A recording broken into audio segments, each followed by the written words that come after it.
Salam SN, ketemu lagi dengan saya Agus Harizal Alucikmat, pemimpin redaksi Suara Nusantara dan koran sn.com. Dan pada episode ke-131 Jumat 2 September 2022, kita episodenya Ulas Berita. Dan biasanya Ulas Berita saya ditemani redaktur pelaksana Dedi Suhendra. Assalamualaikum, Ded. Waalaikumsalam, Kak. Dan ini jelang akhir pekan, Ded, ya. akhir pekan. Tapi kita tetap bersemangat menemani penonton Lensa SN ya, memberikan informasi-informasi yang akurat lewat Ulas Berita. Dan tadi udah kita sepakat, Dan, ya, Ulas Berita kita akan mengulas beberapa berita yang terbit di Suara Nusantara edisi Jumat tanggal 2 September 2022. Dan perlu kita informasikan bahwa Ulas Berita itu juga menarik perhatian penonton Lensa SN ya. Dan kita juga mengucapkan terima kasih untuk apresiasi penonton Lensa SN yang sudah menonton dengan setia Ulas Berita dari Lensa SN. Silakan, Dedi, ulas berita dengan berita utama di Suara Nusantara edisi cetak hari ini. Silakan, Ded. Iya, Kak. Untuk headline halaman 1 edisi Jumat 2 September 2022 di Koran Harian Umum Suara Nusantara ini, Kak, ya. Ini kita angkat judul terkait penyidikan dugaan kasus korupsi proyek irigasi di Pagar Alam dengan judul penetapan tersangka tunggu hasil audit. Subjudulnya dugaan korupsi proyek irigasi di Pagar Alam. Dan subjudul lagi Kadis PSDA Sumsel telah diperiksa. Oke, silakan Dedi cerita di leadnya atau kepala berita. Setelah tim jaksa penyidik Kejaksaan Negeri Kota Pagar Alam memeriksa 12 saksi dari berbagai pihak terkait dugaan kasus korupsi proyek irigasi atau pengendalian banjir di Kota Pagar Alam senilai 1,4 miliar milik Pemprov Sumsel, penetapan tersangka tinggal menunggu audit BPKP. Oke, ini adalah berita yang dibuat oleh rekan kita di Pagar Alam, Asnadi, Dan, ya. Kemudian lanjut ulas berita berikutnya, Dan. Ulas berita yang di bawah HL, Kejati kembali periksa 5 Gapoktan. Silakan, Dedi. Ya, ini judul Kejati kembali periksa 5 Gapoktan ini keterangan dari Kasipenkum terkait dugaan kasus program serasi 2019 di Banyu Asin, Kak, ya. Oke, silakan, Dedi. Di mana dari keterangan Kasipenkum Kejati Sumsel Muhammad Radian SAMH bahwa kemarin Kamis 1 September 2022 ada 5 saksi yang menjalani pemeriksaan di Kejati Sumsel terkait penyidikan dugaan kasus ini, Kak. Oke. Dan sepertinya Kejati masih fokus di Banyu Asin, Den, ya. Masih fokus di Banyu Asin, Kak. Walaupun serasi ini ada di beberapa kabupaten lainnya, Den, ya. Kemudian kita ulas berita berikutnya dengan dugaan korupsi ganti rugi lahan tol Oki. Silakan, Dedi. Dengan judulnya diduga melibatkan lebih dari satu pelaku dengan subjudul dugaan korupsi ganti rugi lahan tol Oki. Ini tampaknya komentar dari pengamat Sumsel, ya. Iya, Kak. Bapak Ruben. Silakan, Dedi. Pengamat hukum dari Sumsel, Ruben Ahmad, mengatakan dalam dugaan kasus korupsi ganti rugi lahan jalan tol Pematang Panggang Kayu Agung Oki diduga melibatkan lebih dari satu pelaku, Kak. Oke.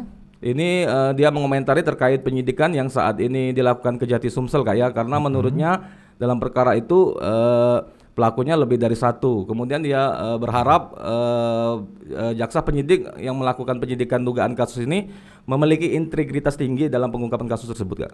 Keterangan dari Kapenkum, infonya belum ada tersangka. Ya, dari keterangan Kasipenkum Kejati Sumsel Muhammad Radian SAMH sejauh ini belum ada penetapan tersangka, Kak, ya, untuk dugaan korupsi ganti rugi lahan tol Oki ini. Namun proses penyidikan masih terus berlanjut, masih dilakukan oleh Kejati Sumsel. Bahkan belum lama ini kan tim Kejati Sumsel bersama tim BPKP turun langsung ke lokasi melakukan pemeriksaan lapangan, Kak. Dan itu sudah kita buat berita, Ded, ya. Sudah, Kak. Untuk penonton Lensa SN silakan klik koran sn.com, ya. Kemudian Dedi sebelumnya berhasil menghubungi Sekda Oki, ya. Iya, Kak. Yang infonya juga sudah diperiksa. Iya. Nah, silakan Dedi ulas dan cerita sedikit. Dalam penyidikan dugaan kasus ini Kejati Sumsel sudah memeriksa sejumlah saksi, Kak, ya. Salah satunya ya Sekda Oki. Di mana dalam pemeriksaan tersebut Kasipenkum Kejati Sumsel saat itu membenarkan pemeriksaan Sekda Oki dan kita langsung mengkonfirmasi melalui melalui telepon ke Sekda Oki Kak ya.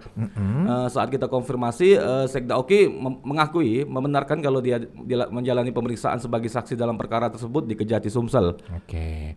Dan untuk dugaan kasus korupsi ini belum ada tersangkanya, Det ya? Iya Kak. Dan kasus ini sudah lumayan lama, Det Sudah ya? lumayan lama Kak. Apa keterangan Kapenkum untuk belum ada tersangka di dugaan korupsi ini, Det? Keterangan dari Kasipenkum tetap masih menunggu hasil audit Kak ya. Di mana kemarin kan sudah dapat terlihat siapa ahlinya, yaitu BPKP. Di mana kemarin kan tim Kejati Sumsel sudah turun ke lapangan bersama BPKP melakukan pemeriksaan lapangan, tinggal kita menunggu hasil auditnya Kak. Oke, untuk penonton Lesa SN ketahui berita dugaan korupsi ganti rugi lahan tol Oki ini juga menarik perhatian pembaca Suara Nusantara dan Koran SN. Iya, Kak. Ya. Langsung ke berita giat pembangunan kita, Det ya. Iya. Kita menyapa dulu, di sini ada Bupati Banyuasin Haji Asqalani. Saya perlihatkan kembali PDF-nya, tim kreatif bisa lihat ya. Ya, Assalamualaikum Bapak Asqalani, semoga selalu lancar dan sehat ya. Dan Bapak Asqalani dapat melaksanakan semua tugasnya dengan baik. Iya. Untuk berita Pak Asqalani ini jadi fotomaster, Det ya. Iya. Untuk judul dan beritanya silakan Dedi baca. Kita angkat judul Bupati Banyuasin Asqalani buka tungkal ilir Expo, subjudulnya sekaligus peringatan 100 tahun PSHT ya. Kita bacakan leadnya.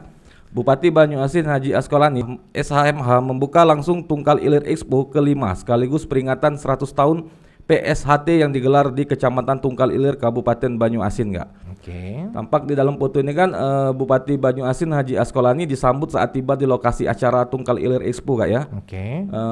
Kemudian ada foto juga Bupati saat memotong pitah pada pembukaan Tungkal Ilir Expo ini Kak. Oke, dan saya sebagai host dan pemimpin redaksi Suara Nusantara dan Koran SN.com juga mengundang Pak Asqalani ya. Iya Kak. Untuk menjadi tamu di podcast Lensa SN, dan tinggal menunggu waktu ya. Iya. Menunggu jadwal ya Jadwal. yang pas Pak Asqalani untuk datang ke studio Lensa SN. Kemudian ada juga berita giat pembangunan dari MUBA, silakan Dedi baca.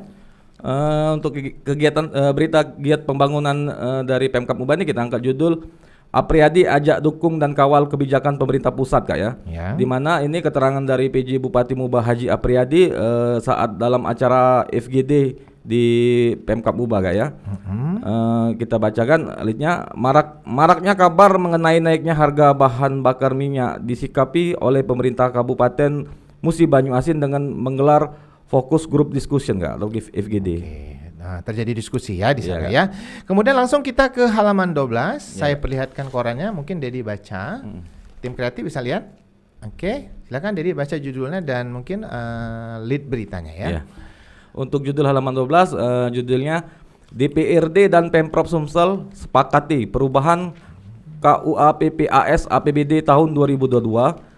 Subjudulnya Haja RA Anita Nongrihati diharapkan terwujudnya KUA yang implementatif dan akuntabel. Kita bacakan leadnya. DPRD Sumsel dan pemerintah Provinsi Sumatera Selatan menyepakati perubahan kebijakan umum anggaran dan plafon prioritas anggaran sementara atau KUA PPAS anggaran pendapatan belanja daerah tahun 2002 sebesar 10,6 triliun. Oke, Ded, langsung kita ke halaman dalam ya. Iya, Kak. Halaman 3. Ini tim kreatif bisa lihat ya. Halaman 3 ini judulnya MUBA Sinergi, MUBA Terus Berkarya. Halaman ini adalah halaman kerjasama Suara Nusantara dan pemerintah Kabupaten MUBA. Di sini di antara berita yang diterbitkan ada MUBA persiapan tuan rumah rapat kerja Porsesdasi Sumsel. Kemudian Pemkab MUBA gelar sosialisasi pencegahan KDRT. Kemudian ada juga sempat paku MUBA Expo bakal digelar kembali.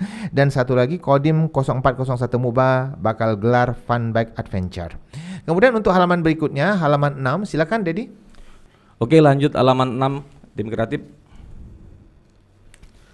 Halaman 6 ini berita Kota Musi pemberitaan di Kota Palembang dengan headline pakar paguyupan kelakar dengan kearifan lokal. Kemudian ada berita simulasi yang dilakukan oleh Brimob Polda Sumsel di kantor PLN dengan judul bom meledak di kantor PLN UIWS 2JB. Selanjutnya ada berita terkait kegiatan Pemkot Palembang di mana Pemkot alihkan lahan parkir Car Free Night. Kemudian masih kegiatan dari Pemkot Palembang ya ini dengan judul Dishub rekayasa arus lalu lintas di kawasan Sekana Lambidaro. Oke, lanjut ke halaman 7, silakan Dedi. Oke, halaman selanjutnya halaman 7. Tim kreatif. Halaman 7 ini kita angkat headline dari pemberitaan Indralaya di mana dengan judul Rumah direhab, masyarakat ucapkan terima kasih kepada Bupati. Selanjutnya ada berita dari Lahad, Masjid Ar-Rahman segera rampung. Oke deh, tampaknya kita udah di ujung ulas berita ya. Iya, Kak. Dan sebelum kita menutup ulas berita hari ini, kita mengucapkan terima kasih sekali lagi kepada penonton Lensa SN yang sudah setia menonton tayangan-tayangan Lensa SN, baik itu podcast maupun ulas berita.